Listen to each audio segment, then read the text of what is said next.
Good evening.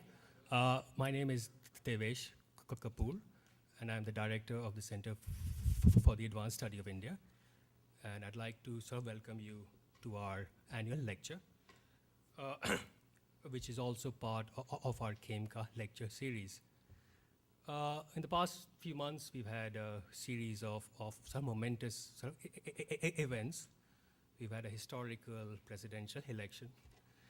We've had a historical meltdown of markets, as I'm sure many of you are aware of. Since our center is located in Philadelphia, there's a historical event, which is that the Phillies won the World Series. And we've had another sort of event which brings us here, which is a sort of historical link between India and the US in the form of the Indo-US nuclear agreement. We're very lucky and fortunate to have with us here the key architect of that nuclear deal. That's Ambassador Nicholas Burns. And to sort of introduce him, I'm very privileged to have the chairman of our board, Sir Marshall Bouton, who chairs the Chicago Council of Global Affairs. Marshall.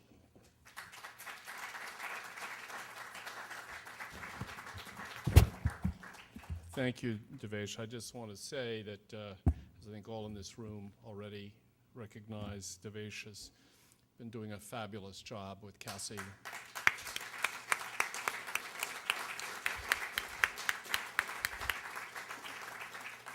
Taking it in new and ever more interesting and exciting directions. Well, it is a great privilege and pleasure for me to introduce Nick Burns. Devesh and I had the same litany of momentous events that bring us together in many ways this evening and that provide this occasion.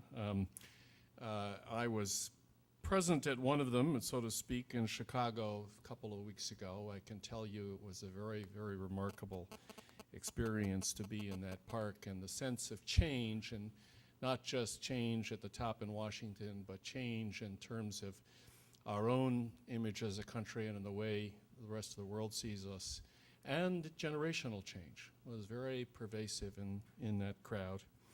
The financial crisis, of course, is raising anew and with much greater force a question about the structure of the Bretton Woods system. In fact, many of the leaders of the world, G20, will be meeting later this week, early next week, to discuss those very questions.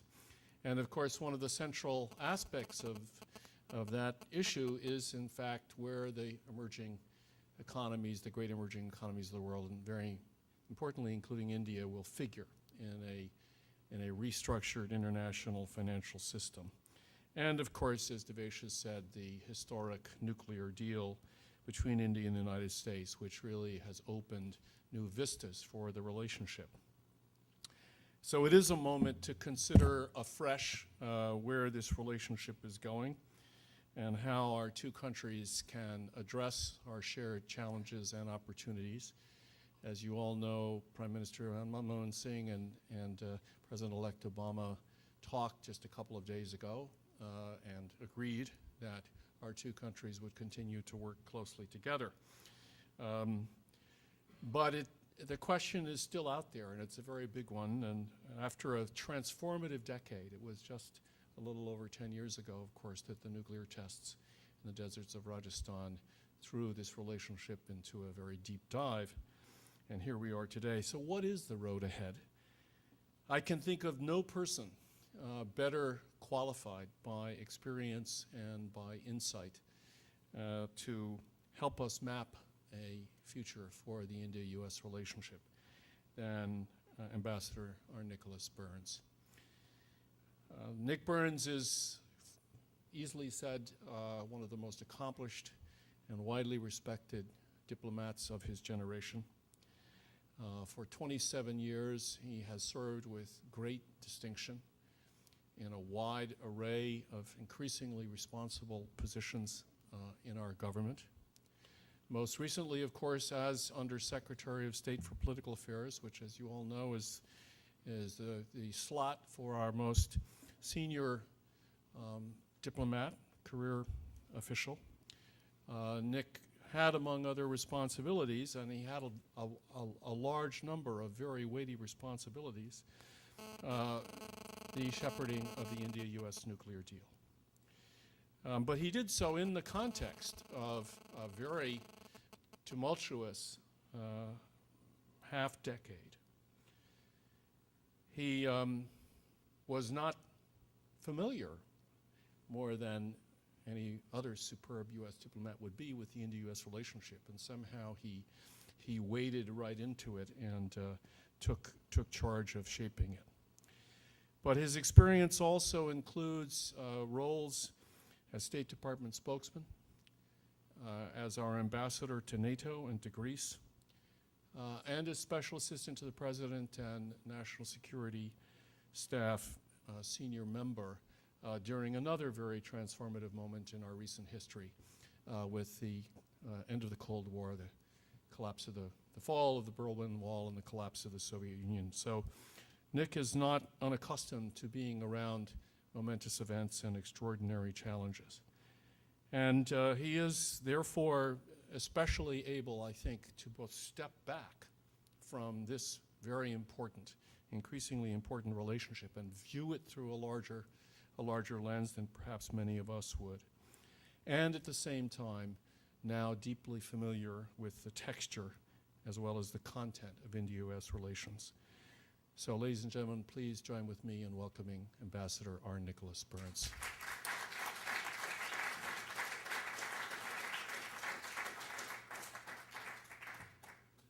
Marshall, thank you very, very much. That was a very nice introduction. I appreciate it. Thanks you. Thanks to Devesh.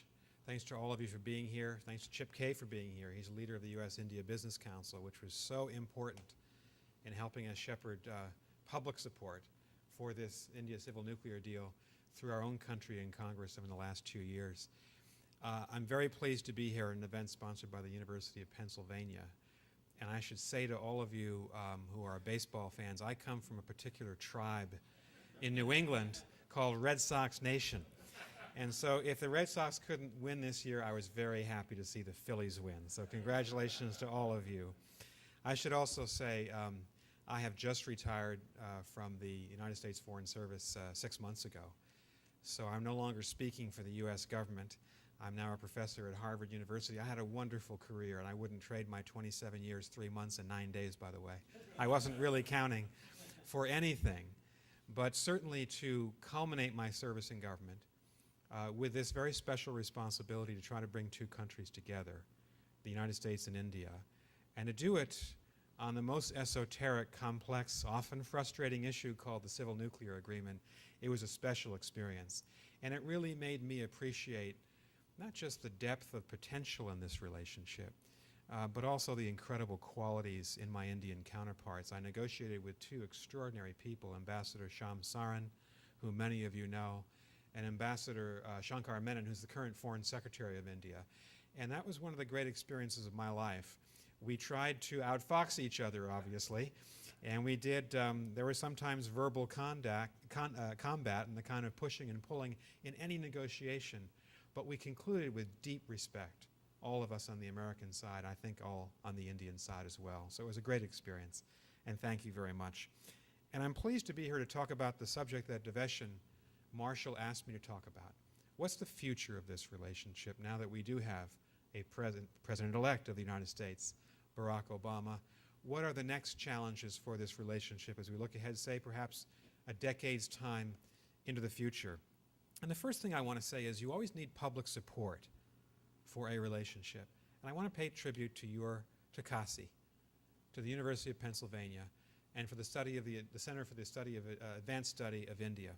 I do that because it is a curious fact that if you look around the United States at our great universities, and we have many in this country, there are lots of centers devoted to Europe, as there should be, and lots devoted to the Arab world and to Russia and China, as there should be, and very few devoted to India.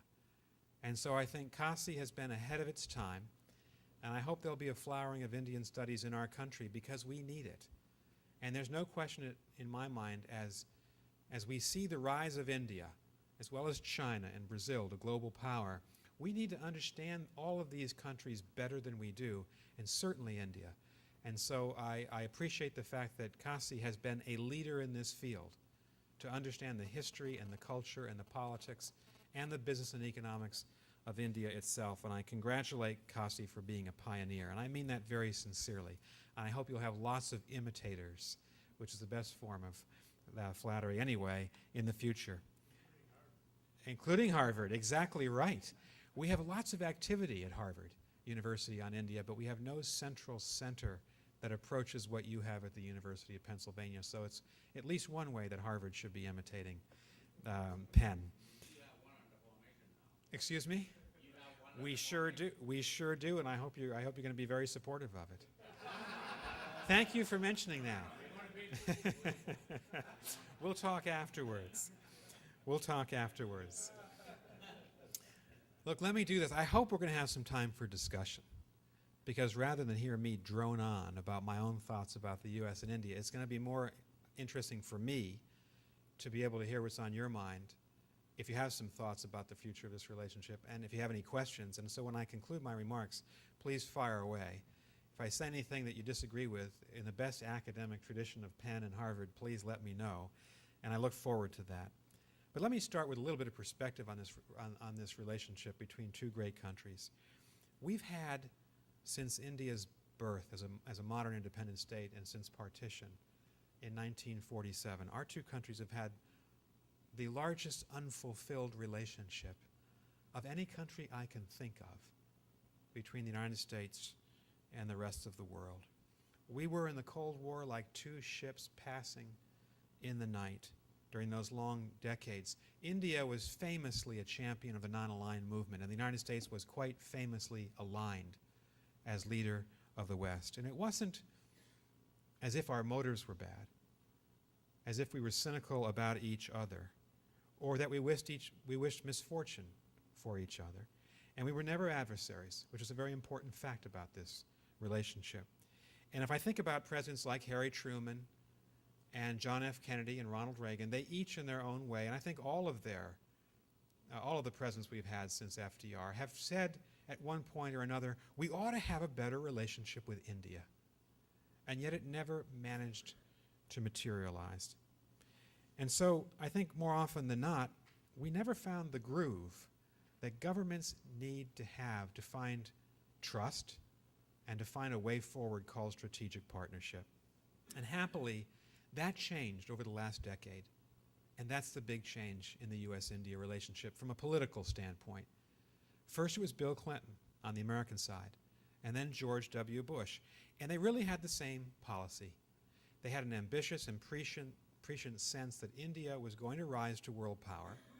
They made a strategic bet on a bigger U.S. relationship with India. And they made a bet and a determination that we had, for reasons of national self-interest, to make sure that we had a better way of understanding the Indian government and Indian people and working with them. And what was really interesting about the development of this relationship is that you not only had a bipartisan agreement in the United States of America about the need for a bigger relationship, you had the same development in India itself. Think about the BJP's relationship with President Clinton, and then Congress's relationship with President Bush.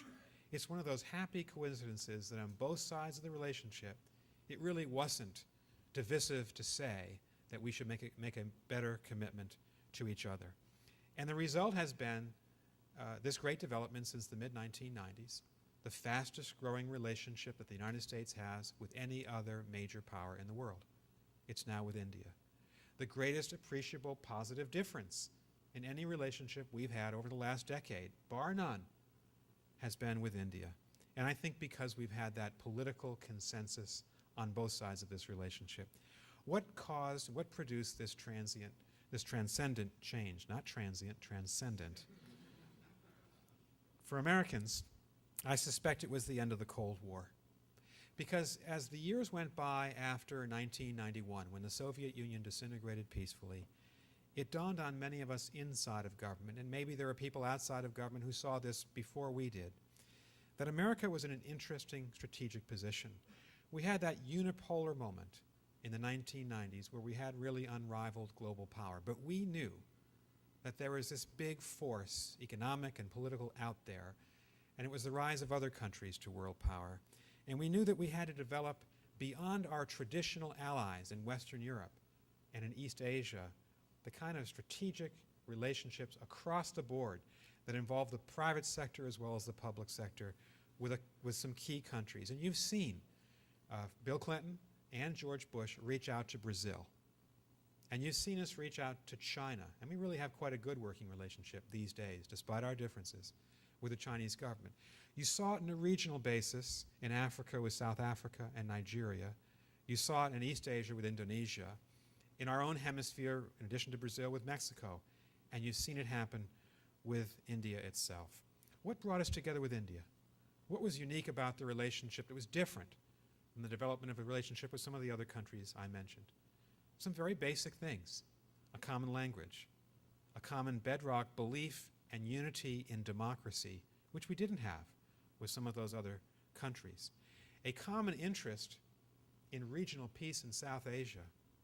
If we were meeting here in any other decade, in 1998 or 88 or 78, you wouldn't have heard a former American diplomat like me say, South Asia is vital for the long-term security interests of the United States, but it is now true. How can it not be true, given the war in Afghanistan, given everything we've got tied up in our relationship with Pakistan, and given the relationship with India? And so I think it was those elements that really brought us together. But I think it was something beyond that as well.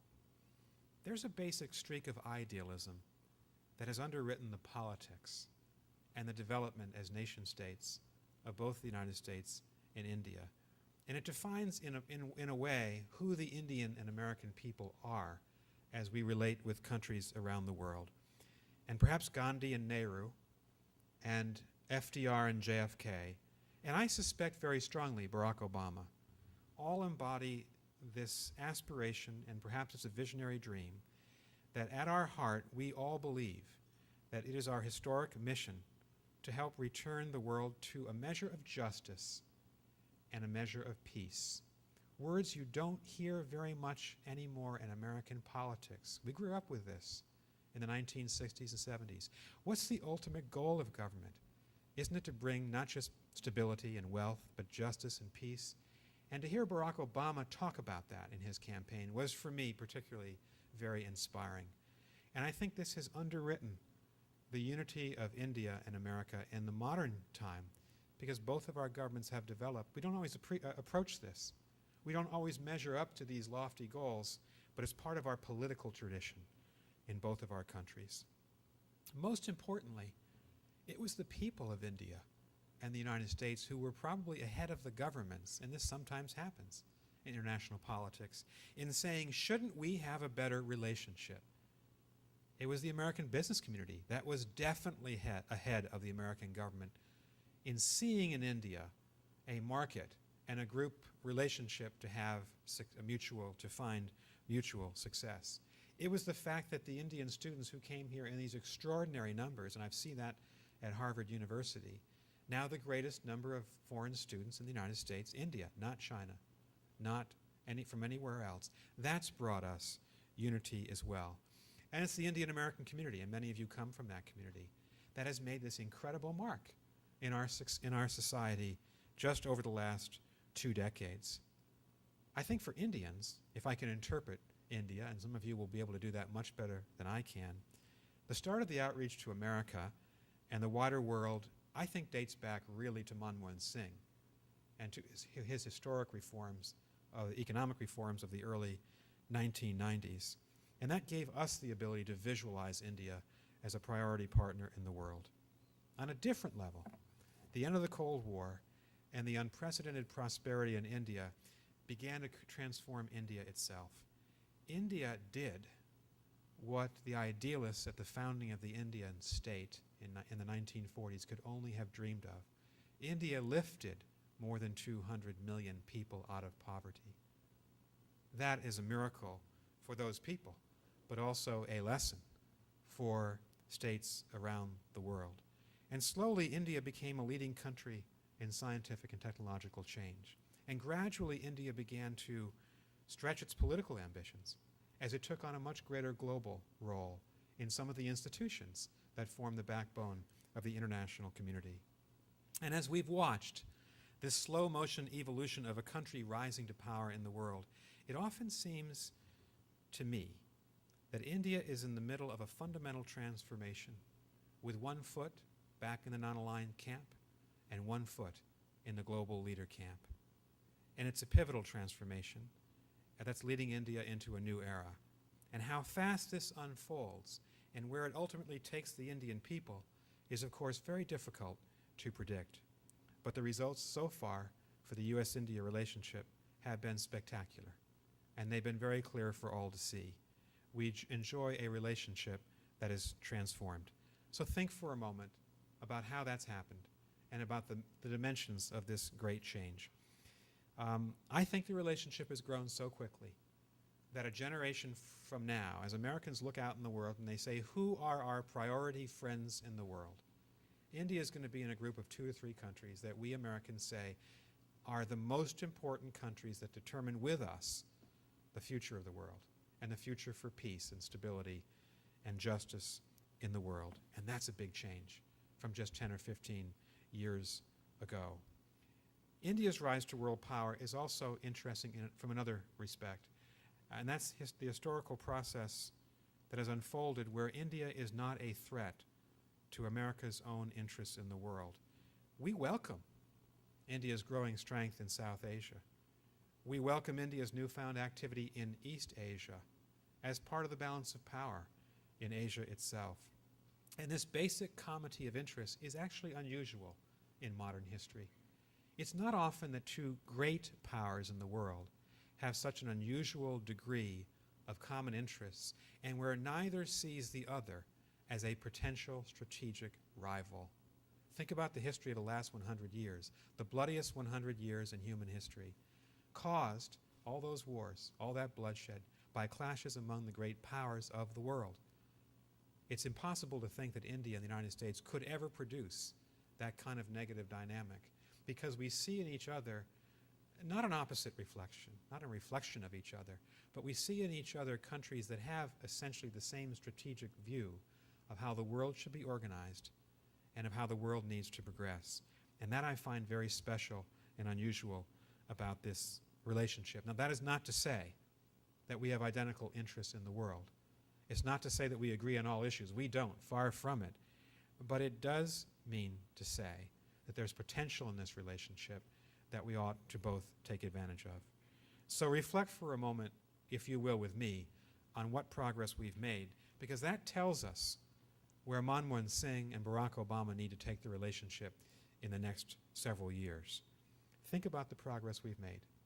The United States was not a factor in the politics of South Asia a decade ago, but now we're working with India to try to resolve the civil war in Sri Lanka, to try to resolve the constitutional problems in the development of a new government in Nepal, to try to prevent the emergence of a violent insurgency in Bangladesh. We are very actively involved in all 3 places as a country, and we're very actively involved, I would say, working with India towards common goals. Think about our bilateral trade. It's tripled in the last 15 years, tripled, and those of you from the business community have seen that. Our military ties now bring us together. We train and exercise on the seas and in the air. And our peoples have come together in a way that I wouldn't have imagined a decade ago. We see the influence of the Indian American community everywhere now. We see it in the meteoric rise of Governor Bobby Jindal in Louisiana. We see it on CNN and in Newsweek in the eloquence and insightfulness of Fareed Zakaria. We see it in the increasing prevalence of Indian products and technology in the American market. I've seen it in Blockbuster. 10 years ago, I couldn't get Bollywood films in my neighborhood Blockbuster in Washington, D.C., and now I can, and all of you can, in any Blockbuster in the United States of America. I think there's no issue that better symbolized this, and Marshall mentioned it, than the U.S.-India civil nuclear deal. And let me just say a few words about that. When Condi Rice, Secretary Condi Rice, called me into her office the day that she returned from her first official visit to India in March of 2005, she explained to me that she and Prime Minister Singh had come to a general agreement. They would begin to address the elephant in the room, the issue that we could not resolve for the prior 3 decades. And that was the fact that, of course, India had been sanctioned by the international community and cut off from the kind of normal commerce in nuclear fuel and nuclear reactor technology that most other countries around the world were able to enjoy. And she said that for our side, the United States would now make an attempt to see if we could convince the Congress to change our law and then convince the 45 other civil nuclear powers in the world to change international law and practice to welcome India back in to the non-proliferation mainstream. It seemed to me extraordinarily ambitious, and from a negotiating standpoint, a huge mountain to climb. And when Secretary Rice then said, please lead this negotiation from the American side, I had no idea what I was getting myself and my government into, and I had no idea that within a year or two that agreement would come to symbolize the rise of this relationship between our two countries. Now, we had that dream back in March 2005. It took us 3.5 years of intense, difficult, frustrating, complex negotiations, by far the most difficult negotiation in which I've ever participated. I made 8 trips to India to negotiate that deal. I told you about the 2 very fine diplomats with whom I negotiated. And I began to realize just how big this was for the Indian public in particular. When I was passing through the security at Delhi airport one night, late one night, you know how it is in India, you get in the plane at midnight or 1 a.m. for the 18-hour trip back to Washington. I was passing through the magnetometer, and a security guard pulled me aside, and he said, please, Mr. Ambassador, please finish the 1, 2, 3 agreement. It's vital for India. And I realized at that moment that for whatever reason, the civil nuclear agreement had become bigger than itself. It had taken on this symbolic dimension in the minds of the people of both countries, and that if we succeeded, we had clear sailing. And if we did not succeed, then we might retard the progress that was so evident in the relationship. Now, I suppose I'd be preaching to the choir here if I gave you the litany of reasons why this is a good deal for the United States, so I'm not going to give you the full sales pitch this evening. But here's the essence of the argument of why this is good for the United States. It's an agreement that works for us both. It's an agreement that will vault our relationship forward in myriad ways. And as we implement the agreement, as the two sides do in the future, and I won't be part of that, because I'm now outside the government and I'll be watching from the sidelines, it's going to pull India deep into the center of this great international apparatus called the non-proliferation regime, so that the majority of India's civil nuclear reactors, 14 of the current 22 reactors, will now be safeguarded and watched by the International Atomic Energy Agency, all the future breeder reactors built in the country. And it will cure this curious anomaly where India for several decades have been outside the system looking in, playing by all the rules, but not allowed to become a member. And 2 countries had been inside the system, Iran and North Korea, cheating from within. We knew that that curious and difficult anomaly had to be overcome if we were to right this ship called the U.S.-India relationship. I think there are other benefits. India has a voracious need for energy. Everybody knows that. This is part of the solution. It's not the whole solution, but it's part of it. And as we both look ahead to see what we can do to combat global climate change, reducing India's carbon emissions by an increasing percentage of civil nuclear power makes environmental sense for the country over the long term. I'm going to watch from the sidelines, and I think what I'm going to see, I predicted what I'm going to see, and you will see this too. This is going to be a successful agreement for both of our countries. It's going to allow us then to be more ambitious about other areas where we should cooperate. Barack Obama is going to be sworn into office in our country on January 20th. He's going to face a sea of foreign policy crises and challenges of the likes I think that no president has faced, perhaps since Franklin Roosevelt was sworn into office in March of 1933. I don't think India is going to be one of those problems.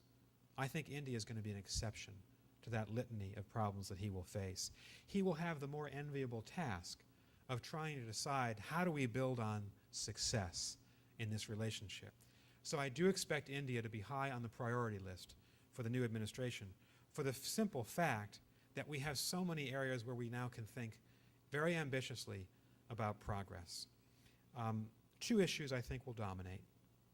The first is the United States and the United Nations are going to need India's help in stabilizing Afghanistan. I think as the Iraq conflict mercifully begins to wind down, and we hope that trend will continue, the greater strategic challenge for us will be the other war in Afghanistan. And you've seen that American battlefield deaths have risen in May, June, July, August, September, and October of this year, and they actually exceed our deaths in Iraq. And so the strategic attention of our government is likely to be right on the region where India lives in South Asia. And that means we're going to need India's help to continue the effort to bring literacy to the young people of Afghanistan, to return girls to the schools of Afghanistan, because the Taliban, of course, prevented young girls from going to school there. It's going to mean that India can help bring perhaps hydroelectric power to Afghanistan, and India can help bring the rule of law eventually to Afghanistan. That'll be the first priority in this relationship. Second will be the obvious American interest to see some positive developments in the relationship between Pakistan and India. We know that it's possible through the composite dialogue between Delhi and Islamabad to see progress between these two great countries. We hope there can be progress on the issue of Kashmir, because if progress can be made on Kashmir, it will have a great beneficial impact for the people of both India and Pakistan itself. And I think that President-elect Obama should also wish to build on the work of his two immediate predecessors by continuing to build a better bilateral relationship. How can he do that? Well, security relations. The two governments can do much more to build a military relationship between our countries. We're not going to be military allies. No one on the American side is going to ask India to join a military alliance. But there has been, particularly since the tsunami of 2004, when our navies and air forces cooperated to bring relief to the afflicted peoples of South and East Asia, there's been a great increase in the number of exercises and training between our air forces and our navies. This is important for stability in South Asia and in East Asia. And I hope that one of the decisions that the Indian government will make is that after 60 years of looking towards the Soviet Union and Russia for India's advanced military technology, it might now begin to look to the United States. I say this not because it's obviously going to be good for American companies, defense manufacturers, to sell equipment to a major state. There's something else that comes with military technology. It brings usually a generation of unity in doctrine, in training, and in work together between military officers that tends to bind militaries together in a way that otherwise would not be possible. And I think that intrinsic benefit is a very important one for the Indian government and the Indian people to reflect upon. Agriculture should be a natural joint venture project between our two governments. I remember being in Delhi with President Bush at the state visit in March of 2006, and Prime Minister Singh said, we want to launch a second green revolution in India. And he reminded us, the American delegation, that it was Norman Borlaug and our great land-grant institutions of the Midwest that had been critical in that first green revolution. He said, can we have a second? And can the American universities and can the American business community be part of this? We had great hopes for this. And I must say, in all frankness, those hopes have not been realized. As I left office 7 or 8 months ago and took stock of what we had accomplished, I felt good about progress in many areas, but not in agriculture. Because by and large, I thought that we never had a meeting of the minds about how to bring about a second green revolution. A rather statist approach, if I can say that, from the Indian side, a much more free market approach from the American side. I'm not saying one is better than the other, but we need to bring them together and integrate them into some common vision of how both governments, but also the private sector in both countries, can contribute to this monumental task of helping to provide hope and capital and technology to the largest collection of poor people in the world, India's 600 million people who still live on the land most at less than $2 a day. And I admire the vision of the Prime Minister of India in wanting to attack this problem. I don't think we have succeeded between the two governments in developing a plan to do so, and I think that is a challenge that the next American government and the Indian government can undertake together. Can we build on the technology and science strengths of our two countries? Can we engage together in space cooperation? Can we engage in manned space cooperation? Can we develop the technologies that we are going to need in our country, and I think India will in its country, to overcome the energy crisis that we have in the world, the technologies to produce automobiles that won't be such major polluters and contributors to carbon emissions in the world today? I would think that our two countries would be the best placed countries, given the science and technology talent in both countries, to lead that kind of green revolution in renewable energy supplies, and specifically when it comes to the automobile. And so I think we need to think ambitiously in agriculture and science and technology. I hope in education we can think ambitiously. We have 80,000 Indians here, as I said, studying in our universities, comparatively few American students studying in India. Can it be possible to expand the Fulbright program? Will India be open to that?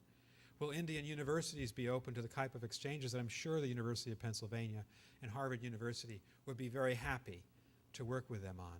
I think that's another goal in this relationship. Now, there's two issues, I think, that are fault lines.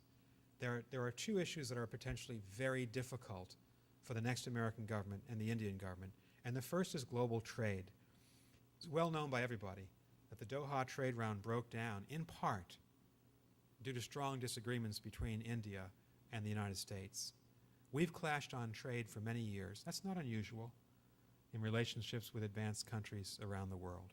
The challenge now, in the middle of a global financial crisis, is to resist the lure of protectionism on both sides and to help establish a climate of global economic growth, or at least the recovery where that might take place.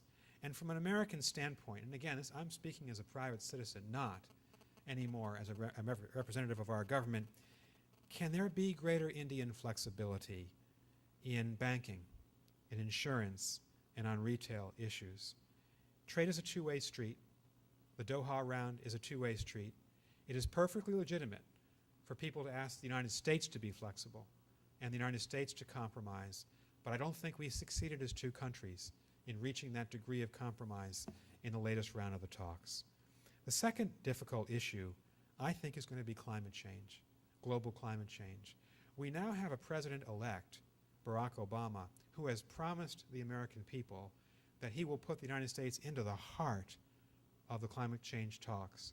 And as countries meet in Copenhagen in 2009 to agree on a successor treaty to Kyoto, I fear that what will happen is the United States will take a leadership role.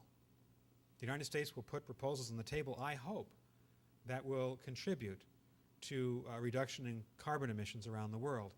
But I fear that India and China will resist making the same sacrifices that the United States and Canada and the Europeans and Japan and Australia are asked to make. And if that is going to be the case, then I think that those talks will be in trouble.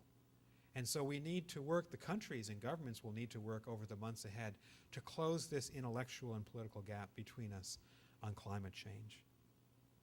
Finally, there's no question, and a lot of you will have ideas on this because you come from the financial community or the business community, that the issue of, for lack of a better word, it's not very elegant words, global governance will be at the heart of what world leaders talk about beginning tomorrow in Washington when President Bush hosts the leaders of the G20 countries, including the Indian leadership.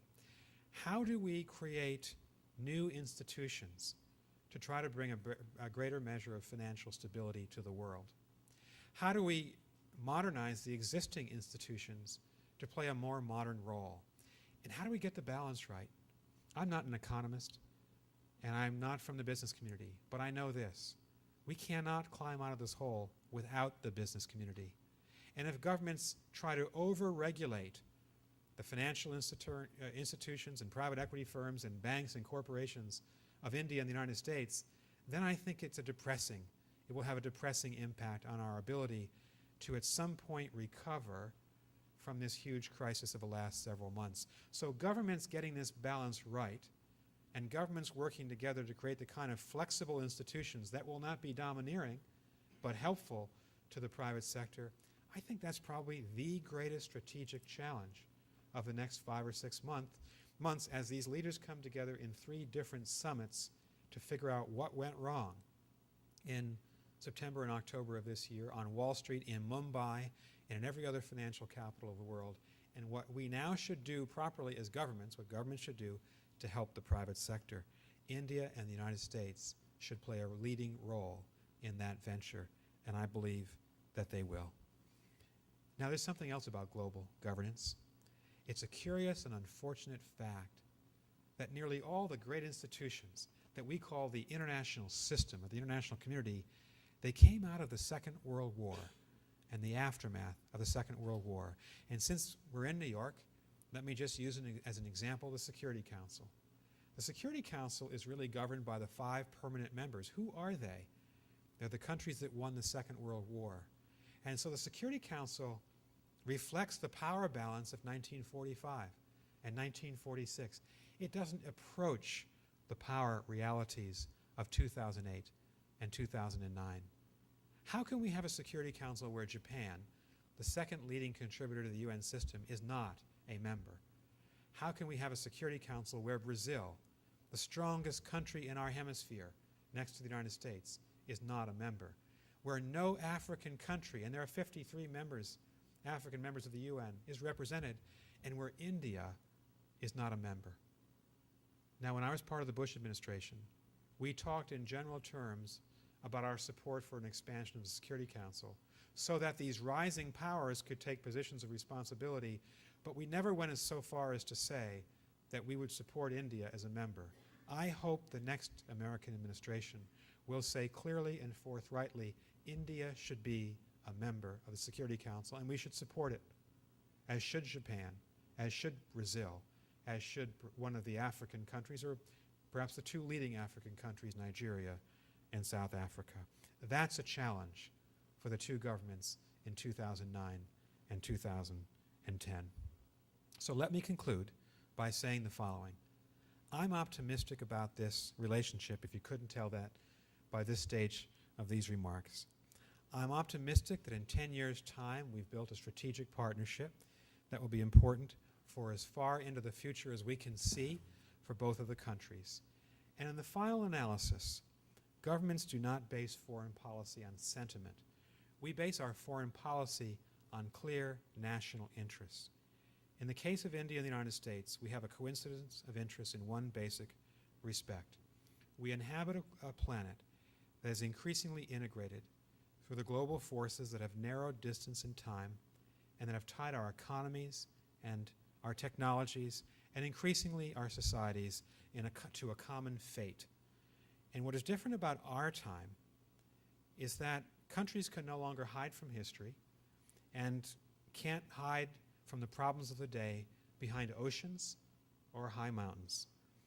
And I think it's the most fundamental truth about the 20th century world that we inhabit, that Americans need friends in this world, that we need allies with which we can work to resolve the greatest challenges: climate change, international drug cartels and crime cartels, terrorism, and the proliferation of chemical, biological, and nuclear weapons. And it is a truth for Americans that if we isolate ourselves from the rest of the world, we cannot resolve a single one of these. And if we try to go it alone through unilateralism, we cannot resolve a single one of these problems. We need friends. We need allies. We need to work collaboratively. And India is one of those great friends for the future of our country. And if those are among the greatest threats to peace and security, and I believe they are, then we've got to combine our national efforts to overcome them. And that, in essence, is the great challenge for the U.S. and India in the period ahead. So I think with that in mind, it makes sense for Americans not to see India as an ally in the conventional sense of that word, but as a country that is always like-minded, a country that can be a valued partner and friend as we seek a better world and hopefully a more peaceful world in the years ahead. That's how I view the U.S.-India relationship. Thank you for listening to me.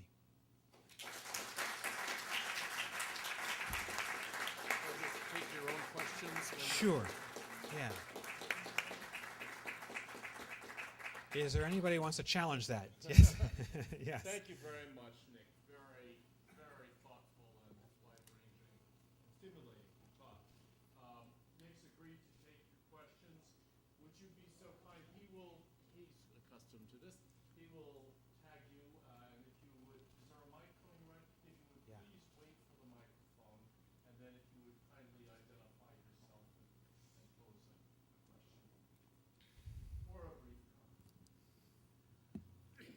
I'm Nand Chanda, Ambassador Burns. Thank you very much for a very lucid and very hopeful presentation. The little contradiction that I see in your presentation is this. You mentioned the fact that 600 million Indians live with $2 a day. They are living on $2 a day because one of the reasons is that they don't have electricity. Most of the rural India doesn't have electricity. So how do you produce electricity in Indian context when coal is the most common source, and yet fulfill the global demand, which is justified to lower its carbon emission? Yeah. So how do you resolve that contradiction? Well, perhaps we should begin a Yale-Harvard dialogue on this between you and me. I think it's one of the largest. I mean, if I were sitting in Delhi and we're an Indian, I'd probably worry more about this than any other question. And I think you put your finger on it. This is an enormously difficult question. On the one hand, we know that nuclear power is, 3% of India's grid right now. Can that be elevated to 15, 20% in the next generation? That still leaves India with a coal burning industrial apparatus. And so I think for a period of time, we're going to have to understand the rest of the world that there are no easy answers to this in the short term for India. But in the longer term, I really, truly believe in the power and potential of India and America's scientific and technological promise through change to develop alternative energy sources that might be part of the answer for India. I know I said some tough things, rather tough things on climate change. I don't see any way around it. If American business, Canadian business, German business are going to be asked to make major and costly changes to the way we do business here on energy, I don't see how politically you ask half the world to make the sacrifices and not ask the other two great carbon-emitting countries of the world, China and India, not to make the same sacrifices. It's squaring that circle politically and technologically, as I said in my remarks, which I think will be the toughest challenge for the Obama administration with the Indian government. And I want to hasten, because I know there's some reporters here, I'm not speaking for the Obama administration. I'm not trying to predict how they're going to act. I'm just an outside person trying to say analytically, I see this problem coming down the tracks right at us at 100 miles an hour. And we have to figure out a way to talk to each other. And I think part of it is science and technology for the long term, putting our talents together to try to achieve technological breakthroughs to resolve the problem that you so rightly analyze. Thank you. Yes, sir. Pastor Burns, first, thank you for your invaluable contributions to bringing these two great countries together. I'd like to switch from energy to security. It's pretty clear that the sale of weapons and military exercises is helpful, but even more important than a missile shield is this notion of cyber warfare and developing a cyber shield.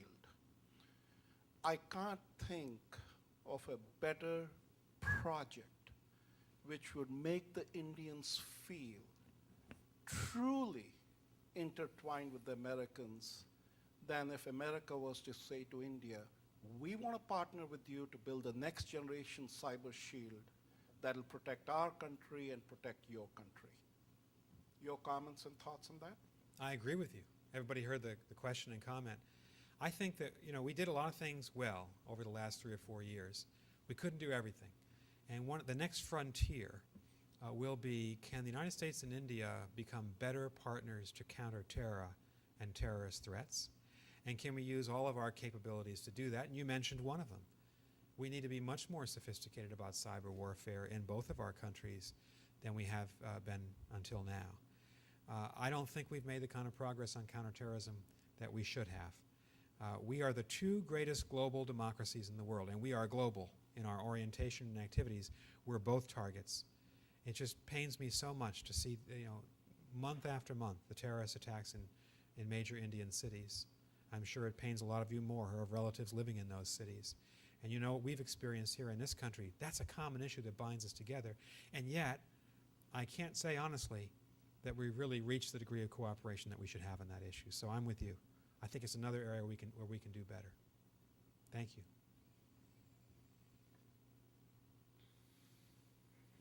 Ambassador Burns, thank you for a great talk. One question which is hard to understand is why did the administration put so much of its political capital on the nuclear deal and not on getting India on the Security Council? You could imagine, right, that these are two options, two ways of building this relationship. And you have a limited amount of political capital. You can do one or the other. Yeah. Of course, it's very likely that if you do it for India on Security Council, the US would have to back Japan. And in fact, if the US had done that, it's very likely that China very likely might have vetoed it, which makes the US look sort of even better. So I'm wondering, what was the thinking behind the choice of one rather than the other? Great question. I just give you a twofold quick answer. I think on the civil nuclear deal, I really admire President Bush's ambition and courage because he took on 30 years of conventional wisdom in the United States. There were a lot of people, and you know this, who were very unhappy about this deal. When I testified before Congress, when Secretary Rice and I did, and when we went around to places like the Council on Foreign Relations, sometimes in the Council on Foreign Relations it appeared the room was against what we were trying to do because we were defying conventional orthodoxy. And I know a lot of people, I know that there aren't a lot of people speaking up for President Bush these days, and I'm a nonpartisan person. I think he is responsible for the great growth in the U.S.-India relationship. He took the political gamble that we could convince the Congress and the American people to do this, and he did it. And so I admire that. And I know how well thought of he is in India. On the Security Council, that is one of the most difficult mountains to climb in international politics. You need 128 votes in the General Assembly to change the charter, and therefore to change the composition of the Security Council. The variable geometry in getting to 128 is complex, to say the least. And we couldn't figure out in 2005 and 2006, a lot of countries working together, how to do that because of all the divisions of who should come on, because every leading candidate had a leading country trying to knock that candidate out of contention. I won't name names, but I think you know what I'm talking about. So actually, I think the calculation was what we could control was the policy of the U.S. government back in 2005. And we had a president and secretary of state willing to take a big political gamble, and it paid off.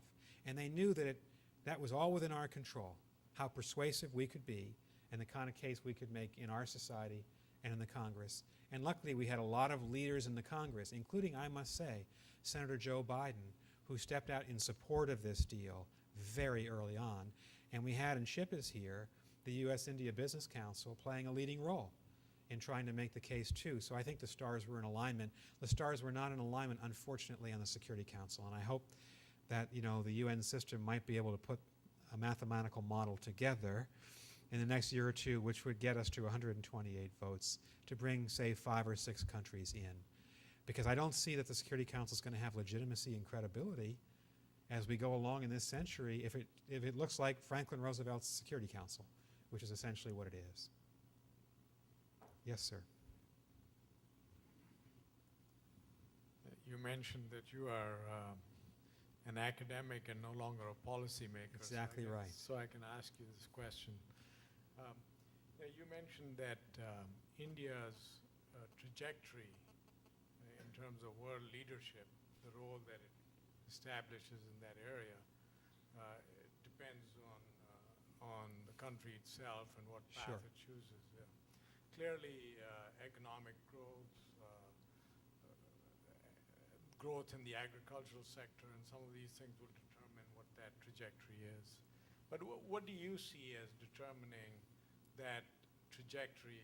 Again, not in terms of the US-India relationship, but just looking at India's role, and how could it get on to, is it a vision thing? I mean, what is it that will determine what that trajectory is that establishes a premier role in terms of world leadership? Well, that's a great question for Casi and for Devesh and for the University of Pennsylvania. It's a perfect question for a seminar, a course, or a paper. I guess I'd say this, and I want to be very respectful here of India. I'm not trying to say things that, are presumptuous, but I think it's attitudinal. What I've observed in my rather limited experience over the last 4 years dealing with India on an intensive basis is this. I think there are many Indians who see the future of their country as a global leader, and there are still some people who see the future of the country as a leader of the non-aligned movement. And at some point, the country will need to decide which one it is, because it can't be both. And it may be that history decides it. Just as the Cold War is mercifully past us, the non-aligned world is a world from the past. And a more modern way of looking at globalization, I know there's been a recent book, we have experts here on globalization, is to say we have to have all the great powers of the world working together to combat climate change, drugs, crime, trafficking of women, terrorism. By their very nature, these problems cannot be resolved by the non-aligned movement or by the United States and NATO. And so I would think that India is going to just vault itself into that global leader camp, but my impression is it's partly generational and partly attitudinal. And I guess the vision thing is very important here. India is a great power. We need India to play a big role on the global stage, not a small role. And any ambivalence about that, I would think, would begin to dissipate and disappear entirely as the years roll along. But I'd prefer to see India play that role now, because we need you. We need India and to combat all these terribly difficult problems. It's a great question. Maybe Casi will take it up as a question to be answered.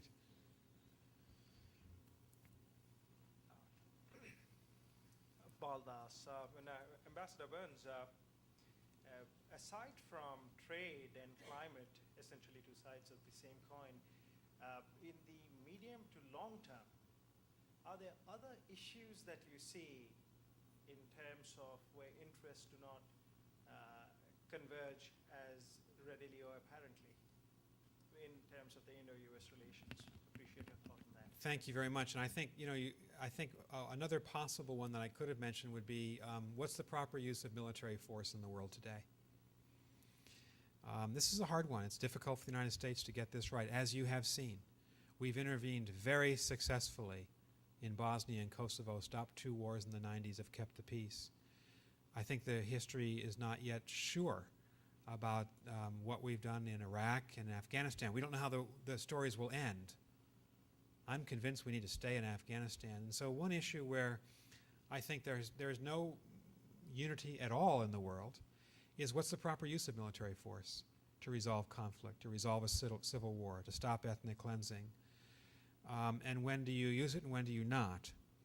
And we're very different countries. We are involved in 2 major alliances, one in Europe with 26 members and one in Asia with some very important allies, Japan, South Korea, and Australia. So we're accustomed, and have been for 60 years really, to think about the use of military force as part of statecraft. Sometimes we make mistakes, and sometimes we achieve what we need to achieve. And I think that there is really no consensus yet between our 2 governments on this question. India is a very different country with a different tradition of how its military is used. So I suppose that's another one. If we're both going to be global leaders, when do we support UN peacekeeping? When do we build coalitions to right a wrong?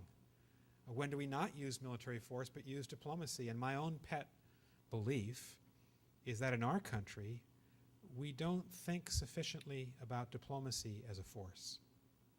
And we've put too much on the shoulders of our military.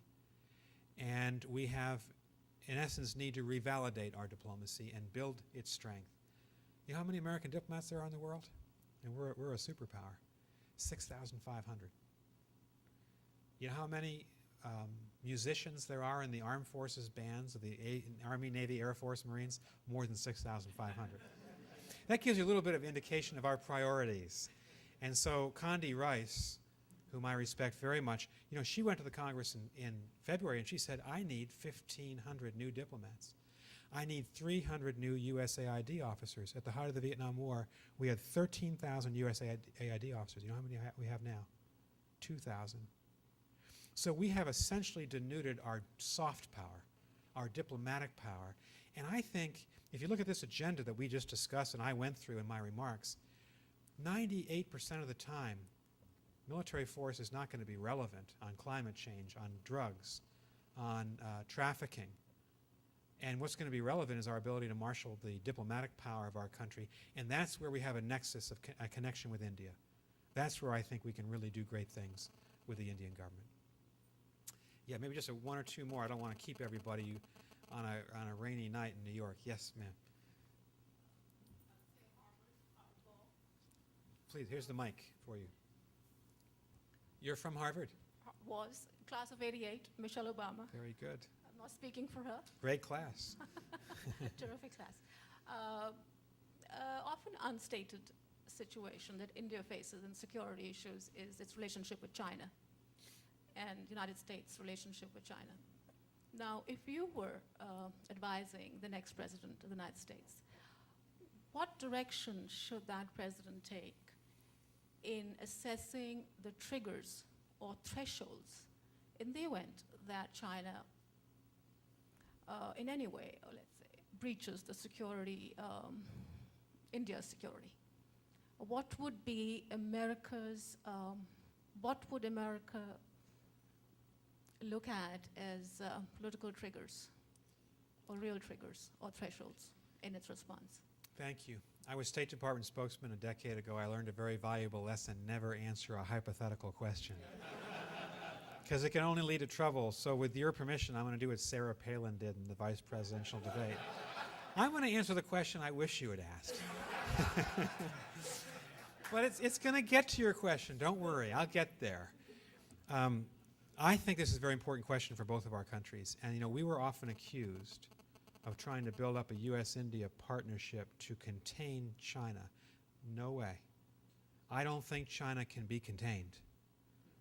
It's too big. This is not 1948. This is not the Cold War. We're trying to contain Stalin's Russia.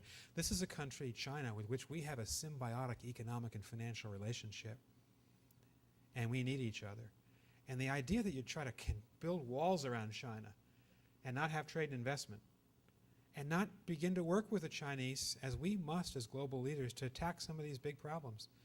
There's a very smart guy named Bob Zellick. He's president of the World Bank. He's someone with whom I've worked very closely. And Bob said 3 years ago, he said, rather than contain China, we should engage China.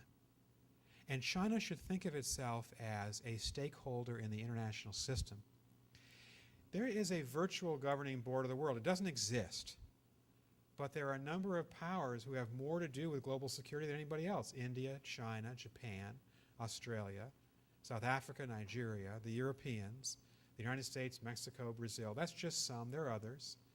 China's on that board. The problem with Chinese foreign policy, and I'll be a little bit critical, is that China's foreign policy is more often than not mercantilistic in nature. There's nothing wrong with commerce. There's nothing wrong with the bottom line, but it cannot always govern the behavior of a state. And sometimes countries need to give something up for the greater global good. We sometimes do that, we sometimes don't. Everybody is a little bit self-interested. But here are some issues where China has dropped the ball. Iran. When the world asked the Europeans to reduce their export credit from 22 billion to about 10 billion euro with Iran, the Europeans did it. Guess who rushed in to become the leading trade partner of Iran? China. When Ban Ki-moon went to the Chinese and said, you own a 40%, and we did, stake in the state oil company of Sudan, please use your influence to convince the Sudanese to let a UN peacekeeping force into Darfur to protect the women and girls who've been brutalized by the Janjaweed over the last 4 or 5 years. China, in my view, did not use its influence the way it should have. The world's worst human rights violator, Burma. And China protects Burma at the Security Council, vetoes resolutions that would criticize Burma on its human rights treatment of Aung San Suu Kyi and other Democrats. So I think the Chinese need to be engaged, and China needs to rise to the responsibility of global leadership, and India and the United States need to be part of that effort to engage China and try to live with China. And if the Chinese would accept the fact, and I hope they will, that the United States is the guarantor of power in the Pacific and Asia, and that our military alliances will remain the bedrock of Asian security, then I think that there's no need to think of a future of clashes with China, but we could have a future of constructive engagement with China, both India and the United States. India's relationship is a little bit more complicated, and the history is a little bit more complicated. But we have a complicated relationship too with the Chinese.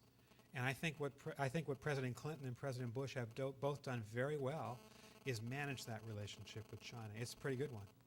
So the last thing we should do is try to confront China and think of China as some modern-day reincarnation of a Soviet threat of a bygone era. And I would suggest that's the way Indians should look at it too. But this is going to be an interesting question for both India and the United States.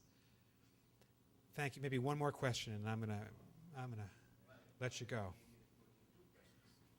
Aha. Two questions. First one is what is the risk of disillusionment on the new civilian nuclear deal between the two countries? The risk of, I didn't catch the word. A risk of failure, disillusionment, simply because perception on part of the common man in both the countries is the US got India into non-proliferation regime. India's common man thinks, well, we got away, no more sanctions, we'll get the supplies, we'll get the fuel. Yeah, 14 reactors are under international inspection, but 8 are enough for producing bombs. If we want to test, nobody can stop us. My second question is, you mentioned that US is working very closely with India on Nepal, on Sri Lanka, in Bangladesh, and Afghanistan, but you didn't mention Pakistan.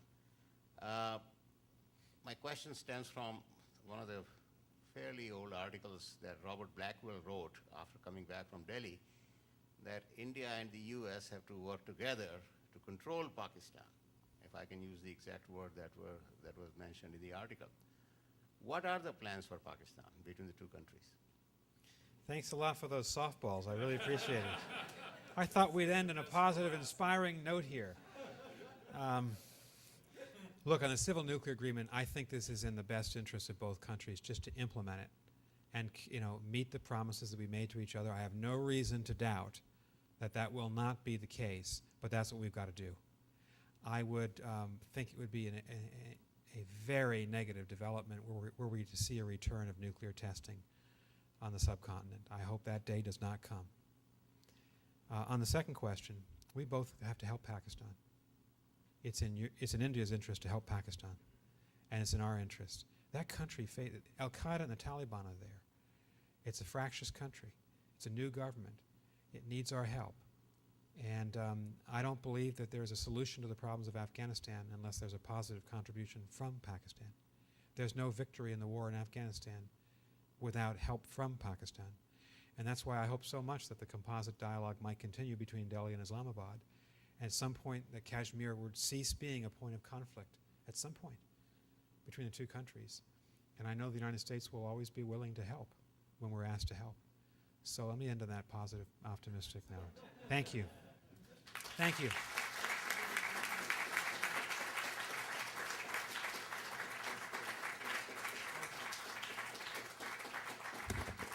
Well, I just wanted to say that that Harvard is the gainer, and the U.S. government and the U.S. taxpayer are, for now, the loser in your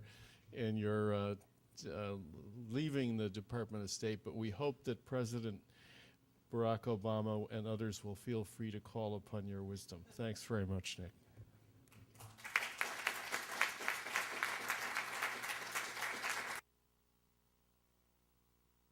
Thank you all for coming.